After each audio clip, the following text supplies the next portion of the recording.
Hello and welcome to Arirang News. It's Monday, October 3rd here in Korea. Live from Seoul, I'm Han Daeun.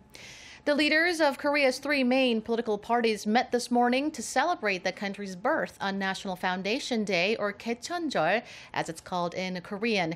Their encounter came as lawmakers moved to find a breakthrough after a week-long standoff that's held up a parliamentary audit. We begin with our Lee Ji-won. The ruling Saenuri Party's floor leader Chung Jin-seok, the Minju Party of Korea's chairwoman Chu Mi-ae, and the interim leader of the minor opposition People's Party Park Ji-won all marked National Foundation Day in Gwanghwamun. The leaders were gathered there to celebrate Korea's birth more than 4,300 years ago, meeting for the second time since the ruling party refused to participate in parliamentary business, including a regular audit last week. The boycott was sparked by the opposition party's vote on a motion to dismiss the agriculture minister, Kim Jae-soo. After the ruling party announced an end to its boycott on Sunday, deputy-level officials from the three parties had a separate meeting on Monday, where they decided to extend the audit by 4 days. The audit will resume on Tuesday and will now continue through October 19. At the meeting, the Saenuri Party also reportedly asked the Minju Party to amend the National Assembly law to require the speaker remain neutral in all parliamentary business. But the opposition rejected the request. The ruling party says Assembly Speaker Chung Se-kyun abandoned his neutrality by allowing the opposition-backed motion to remove the agriculture minister to proceed.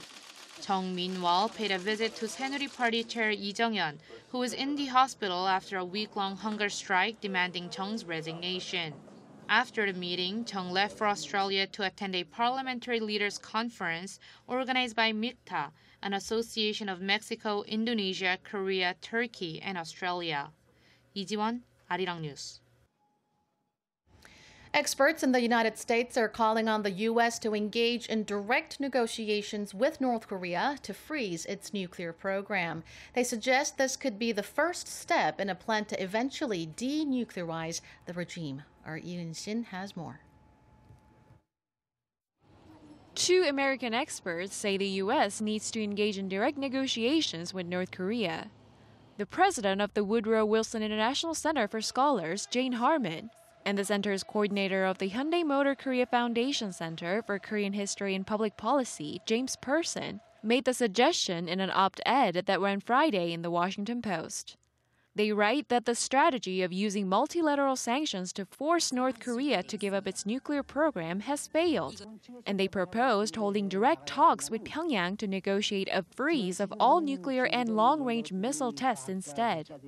The analysts say the Obama administration's policy of strategic patience has been ineffective. However, they also point to North Korean leader Kim Jong-un's indifference to negotiations, especially with the U.S. president nearing the end of his time in office. Another opinion piece in the New York Times published just after the regime's fifth nuclear test last month echoed the sentiment and pointed to the limited impact of international sanctions on the regime due to its relationship with China. The U.S. has said while it's open to the idea of holding talks with North Korea, it opposes the idea of a nuclear program freeze as part of the deal. Yoon Shin, Arirang News. Japanese Prime Minister Shinzo Abe says he's not in any way considering sending a letter of apology to wartime sex slavery victims. Japan's Kyodo News Agency reported Abe made the remarks when asked whether he would implement additional measures to resolve the sex slavery issue.